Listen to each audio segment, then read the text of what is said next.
Hello बच्चों, आप कैसे हैं। ये है रेशनल नंबर का पार्ट 9 यानी एक्सरसाइज 1C और 1C का इंट्रोडक्शन है।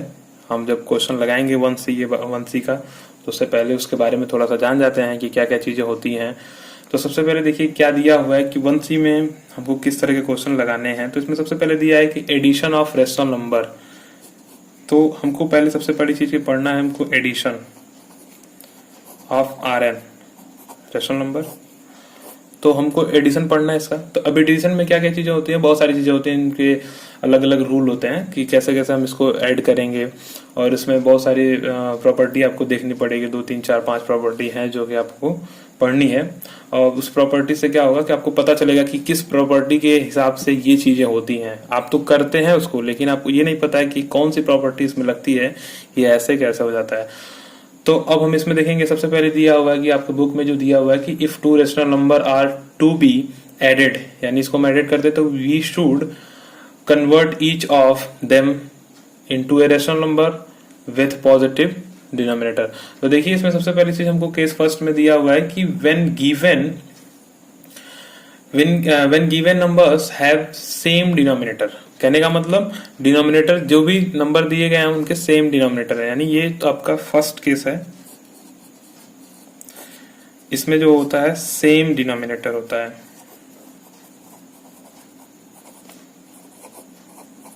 तो इसको हम ये देखेंगे सेम डिनोमिनेटर वाला क्वेश्चन हम कैसे लगाएंगे। तो देखिए कुछ नहीं करना है इसमें हमको, जो सारी चीजें हैं रेशनल नंबर आपको दी गई हैं तो उसमें डिनोमिनेटर क्या होगा, जाहिर सी बात है कि सेम है क्योंकि वो सेम कहा गया है। तो देखिए क्या करेंगे कि जैसे मान लीजिए कि A/B है प्लस में C/B है। तो जाहिर सी बात है कि हम देखते हैं कि डिनोमिनेटर हमको असेंडिंग डिसेंडिंग में सेम करना पड़ता था। तो वो ऐड में भी हमको पहले सेम करना होता है, फिर इसके बाद हमको ऐड करना होता है। तो हमको पहले से ऑलरेडी सेम दिया हुआ है, तो हमको क्या करना है, डिनोमिनेटर को हमको कुछ नहीं टच करना है, सेम का सेम रख देंगे। भाई दोनों में इसको रख दिए, ऊपर A + C कर दिए, सिंपली हो गया एडिशन। यही है आपका। तो अब इसमें हम क्या करेंगे, कुछ क्वेश्चन देख लेते हैं। जैसे मान लीजिए 2/3 हो गया प्लस 5/3 हो गया। इसको हम कैसे सॉल्व करेंगे, भाई डिनोमिनेटर मेरा 3 है, सेम है, तो हम 3 रख लेंगे, नीचे 3 हो जाएगा, ऊपर क्या होगा 5 और 2 यानी 2 + 5 कर देंगे। तो 2 + 5 = क्या होगा 7/3 हो जाएगा। ये हमारा आंसर हो गया। तो ये था मेरा केस फर्स्ट। अब हम देखेंगे केस सेकेंड में कि सेकेंड केस में क्या होता है। तो सेकेंड केस में ये होता है कि when denominators two given numbers are unequal, यानी जो डिनोमिनेटर होता है वो क्या होगा, अनइक्वल दिया होगा। यानी हमने क्या किया, सेम डिनोमिनेटर में पढ़ा था, अब हम यहाँ पे पढ़ेंगे अनइक्वल डिनोमिनेटर में। अब अनइक्वल डिनोमिनेटर में क्या पढ़ेंगे, यहाँ पर हमको क्या करना पड़ेगा कि डिनोमिनेटर को सेम करना पड़ेगा। जैसे मान लीजिए इक्वल नहीं है भाई, अनइक्वल है, तो हमने क्या किया A/B कर दिया प्लस C/D कर दिया। तो देखिए B और D दोनों क्या है, अनइक्वल है, एक दूसरे में इक्वल नहीं है। तो अब क्या करेंगे कि हमको या तो इसको D कर लें, इसको D कर लें, या इसको B कर लें, कोई एक सेम कर लें। तो सेम मेरा कब होगा, एलसीएम लेके होता है।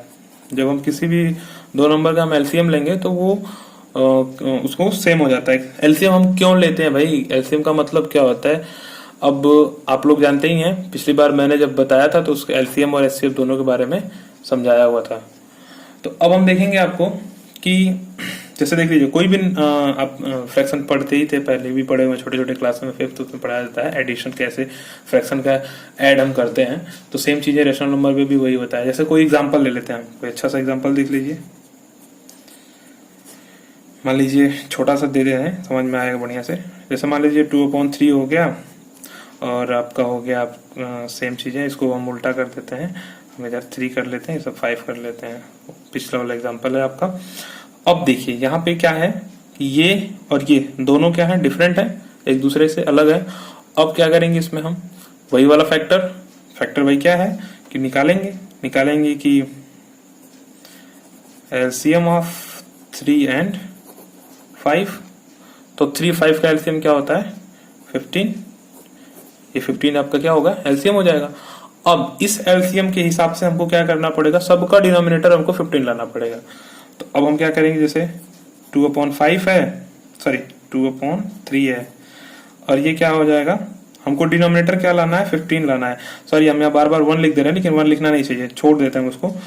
यहाँ पे हम क्या करेंगे कि 3 से हम क्या करेंगे, 5 टाइम मल्टीप्लाई कर देंगे, इधर भी 5 टाइम मल्टीप्लाई करेंगे, तो 5 टू जाए आपका ये 10 हो जाएगा, ये 15 हो जाएगा। अब दूसरा नंबर नेक्स्ट है, जैसे 3/5 हो जाएगा इक्वल टू में 1/15। अब क्या करेंगे भाई, 3 से मल्टीप्लाई नीचे कर देंगे, 3 से मल्टीप्लाई ऊपर कर देंगे। बताया हुआ है कि क्यों करते हैं, ये भी एक प्रॉपर्टी है।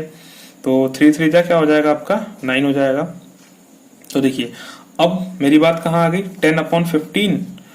अब प्लस में ये हो जाएगा 9/15। देखिए अब मेरा सेम हो गया, मैंने क्या किया, डिनोमिनेटर को सेम कर लिया। तो जब सेम कर लिया तो वही वाला फॉर्मूला लगाएंगे कि फर्स्ट वाला, ये हो जाएगा 10 और ये हो जाएगा 9, तो ये हो जाएगा 19/15। ये केस आपकी सेकेंड थी। तो ये तो था बुक का तरीका, यानी आपको एक तरीका से आप मान लीजिए करना है तो कर सकते हैं। शॉर्टकट भी होता है इसका। शॉर्टकट में क्या होता है कि हम इतना नहीं करते हैं, एलसीएम तो लेते हैं लेकिन अब इतना कुछ नहीं करते हैं, उसमें थोड़ा सा समझने में प्रॉब्लम होती है।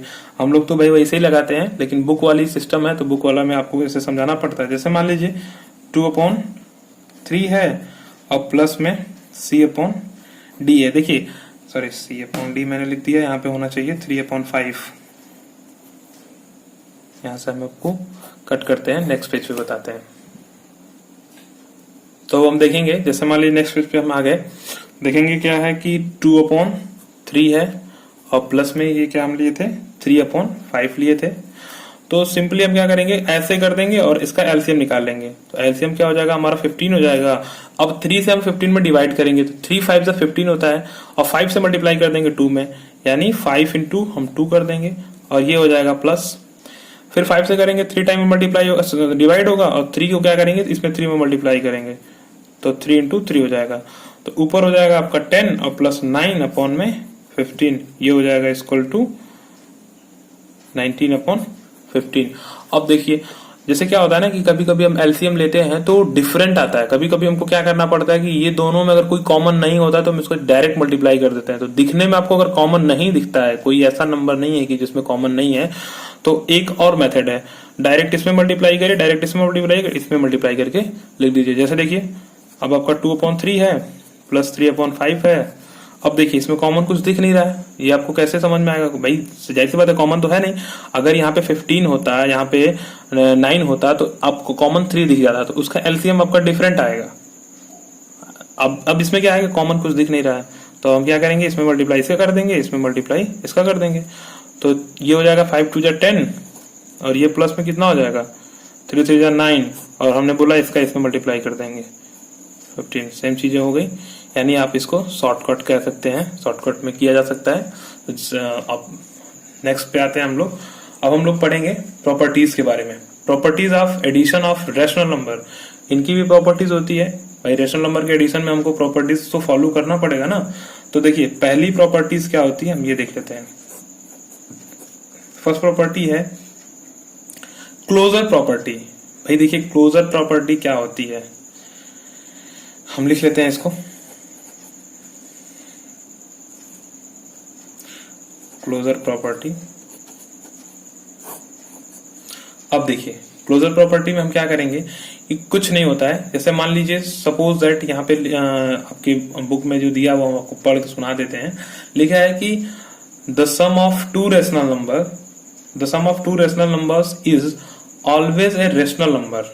भाई क्लोजर प्रॉपर्टी में यही होगा ना कि दो रेशनल नंबर की अगर दो रेशनल नंबर का सम करते हैं तो वो क्या होगा, ऑलवेज रेशनल नंबर।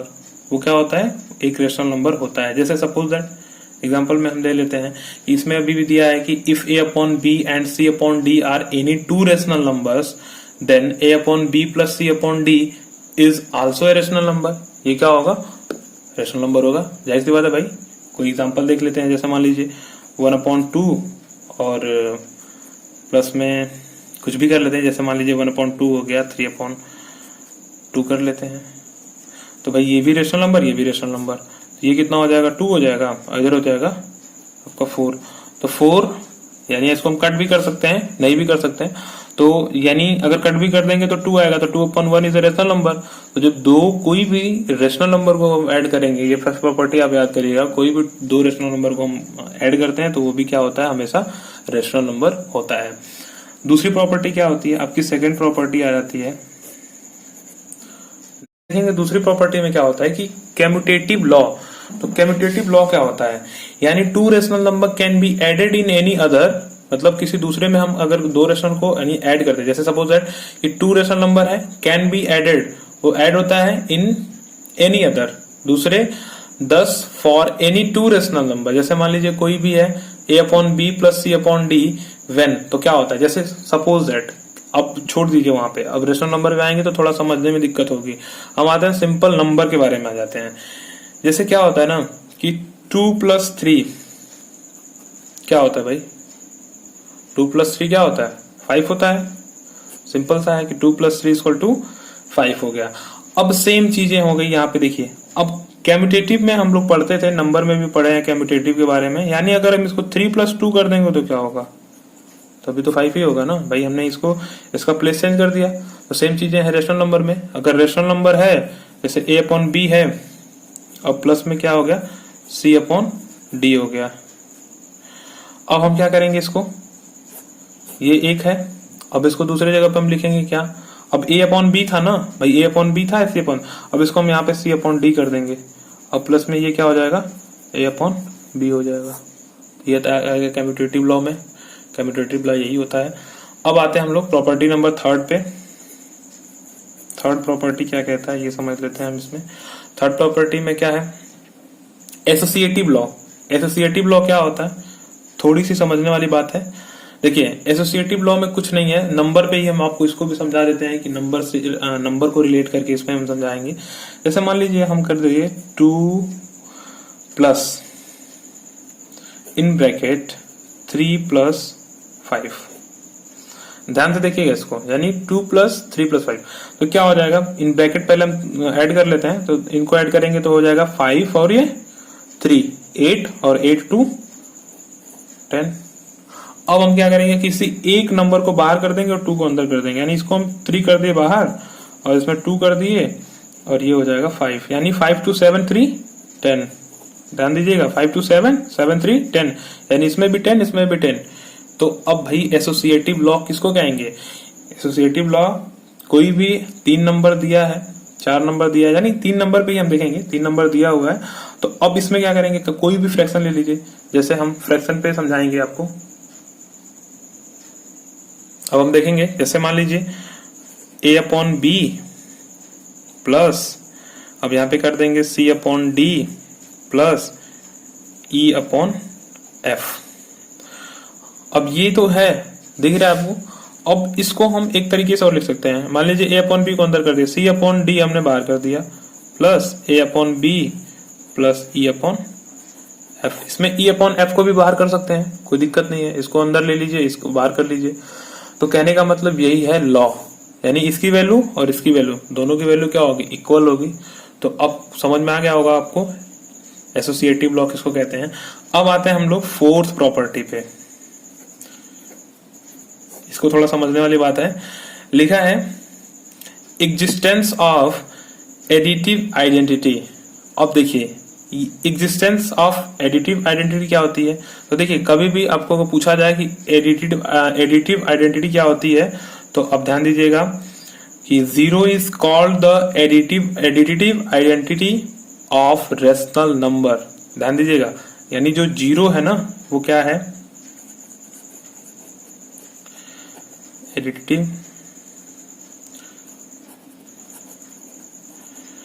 आइडेंटिटी है, किसका, ऑफ रेशनल नंबर Rn का, ठीक है।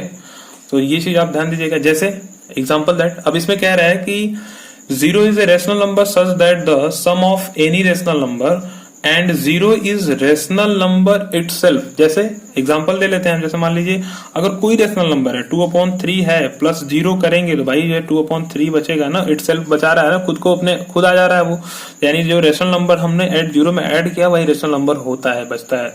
तो जाहिर सी बात है कि आपको समझ में आया होगा। अब हम आते हैं नेक्स्ट वाले आइडेंटिटी पे कि वो क्या कहता है कि अब सबसे पहली चीज की ये आपको समझ में आ गई होगी। कभी भी कोई पूछेगा कि जीरो क्या है तो जीरो में जैसे हमारी रेशनल नंबर में क्या है तो ये क्या है, एडिटिव आइडेंटिटी है।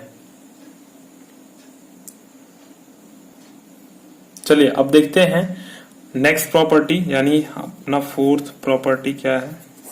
तो फोर्थ प्रॉपर्टी में हमारा यही है कि एग्जिस्टेंस ऑफ एडिटिव इनवर्स क्या होता है।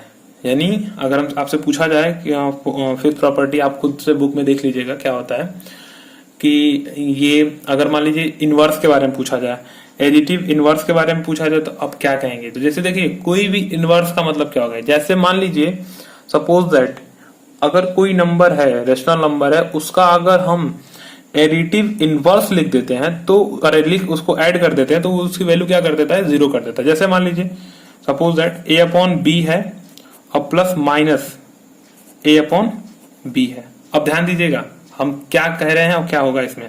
अब इसको हम क्या करेंगे, ऐड करेंगे तो भाई बी तो बी होगा, ये ए हो जाएगा, प्लस में माइनस ए हो जाएगा, तो माइनस माइनस कैंसिल हो जाएगा, यानी ये वैल्यू क्या हो जाएगी, जीरो हो जाएगी ना, जीरो अपॉन बी, ये वैल्यू जीरो हो जाएगी। तो अब देखिए अब यहाँ पे क्या कहेंगे, यानी जो ए अपॉन बी जो रेशनल नंबर है इसका एडिटिव इनवर्स जो होगा वो क्या होगा, ये होगा। तो अब हम कभी भी लिखेंगे जैसे मान लीजिए इसमें दिया हुआ आपके बुक में कि minus a upon b is called the additive inverse of a upon b. Suppose that अब जैसे कोई एग्जांपल हम आपको सेट कर दे देते हैं। जैसे मान लीजिए कोई भी एग्जांपल है 1/2 दिया हुआ है, अब इसका आपसे पूछ दिया जाए कि इसका एडिटिव इनवर्स क्या होगा, तो भाई -1/2 होगा, जाहिर सी बात है। अब इसको हम देख भी लेते हैं कैसे होगा, 1/2 प्लस ये -1/2।